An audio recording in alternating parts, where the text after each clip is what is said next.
शब्द में ब्रह्म है, शब्द शब्द में अक्षर। शब्द सदा ऐसे कहो जैसे गुप्त प्यार। झूठ बड़ी मीठी है, उसकी चाहत कभी कम नहीं होती। सच्चाई बड़ी कड़वी है, सबको हजम नहीं होती।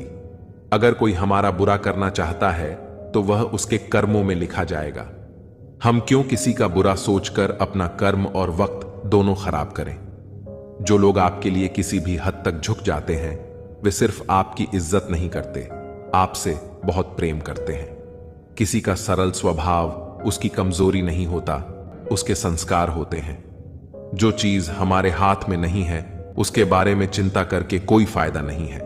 व्यक्ति की सोच जल की तरह होती है, अगर उसमें गंदगी मिला दी जाए तो वह नाला बन जाएगी, और अगर उसमें सुगंध मिला दी जाए तो वह गंगा जल बन जाएगी।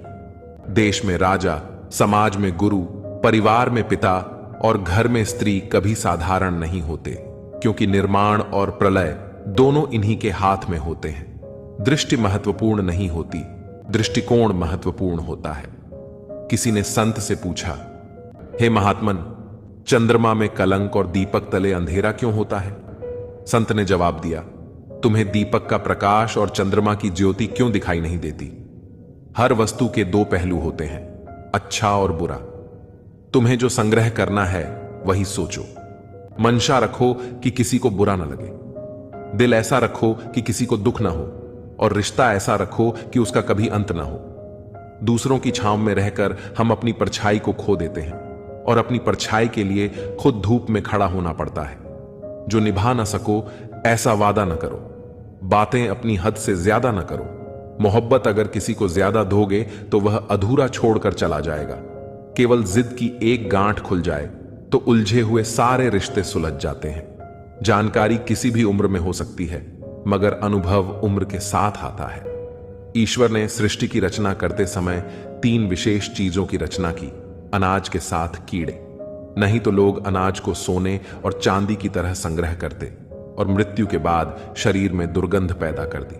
वरना कोई अपने प्यारों को न कभी जलाता, नहीं दफनाता। जीवन में संकट और अनहोनी के साथ रोना और समय के साथ उसे भूलना सिखा दिया, वरना जीवन में निराशा और अंधकार ही रह जाता।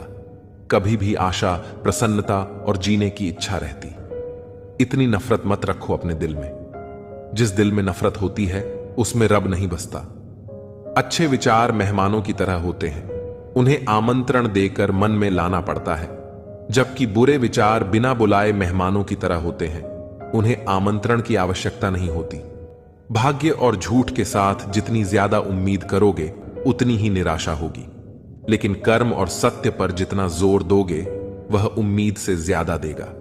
दिल टूटने पर भी हंसना शायद जिंदगी इसी को कहते हैं। ठोकर लगने पर भी मंजिल तक भटकना शायद तलाश इसी को कहते हैं। किसी को चाहकर भी पाना पाना शायद चाहत इसी को कहते हैं। टूटे खंडहर में दिया जलाना शायद उम्मीद इसी को कहते हैं। गिर जाने पर भी फिर से खड़ा होना शायद हिम्मत इसी को कहते हैं। और यह उम्मीद, हिम्मत, चाहत, तलाश शायद जिंदगी इसी को कहते हैं। सीधा होना भी ठीक नहीं है, क्योंकि जंगल में सबसे पहले सीधे पेड़ों को काटा जाता है और टेढ़े मेढ़े पेड़ छोड़ दिए जाते हैं। यदि जीवन में लोकप्रिय होना हो तो सबसे ज्यादा आप शब्द का, उसके बाद हम शब्द का और सबसे कम मैं शब्द का उपयोग करें। जिंदगी में रिश्तों का स्वाद हर रोज बदलता रहता है, कभी मीठा, कभी खट्टा, कभी फीका। ये स्वाद इस बात पर निर्भर करता है कि हम रोज अपने रिश्तों में क्या मिला रहे हैं। जो बदला जा सकता है उसे बदलें, और जिसे स्वीकार नहीं किया जा सकता उससे दूर हो जाइए। लेकिन खुद को खुश रखिए, क्योंकि आप अपनी सबसे बड़ी जिम्मेदारी है। किसी को खुश करते करते अपने भविष्य को बर्बाद मत कर लेना, क्योंकि तब न आप खुद के रहेंगे न किसी और के। जीवन में सबसे कठिन दौर यही होता है। शरीर में कोई स्थायी सुंदरता नहीं होती। सुंदरता होती है व्यक्ति के कर्मों में, उसके विचारों में, उसकी वाणी में, उसके व्यवहार में, उसके संस्कारों में और उसके चरित्र में। जिसके जीवन में ये सब मौजूद हैं वही इंसान दुनिया का सबसे खूबसूरत इंसान है। दुनिया में सबसे खुश लोग वो होते हैं जो ये जान चुके होते हैं कि दूसरों से किसी भी तरह की उम्मीद करना व्यर्थ है। मां बाप ही ऐसे गुरु हैं जो कभी दक्षिणा नहीं लेते, पर बदले में जीवन भर काम आने वाला ज्ञान देते हैं। कभी खिलाफ तो कभी साथ होता है। इंसान की बर्बादी में वक्त का भी हाथ होता है। अनुभव गलत निर्णयों से बचाता है, उससे भी बड़ा सच है, अनुभव गलत निर्णयों से ही आता है। कम उम्र में मिला हुआ सुख इंसान को कभी समझदार नहीं बनने देता, और कम उम्र में मिला हुआ दुख इंसान को समझदारी का उस्ताद बना देता है। आदत को अगर नहीं रोका जाए तो शीघ्र ही वह लत बन जाती है। अपनी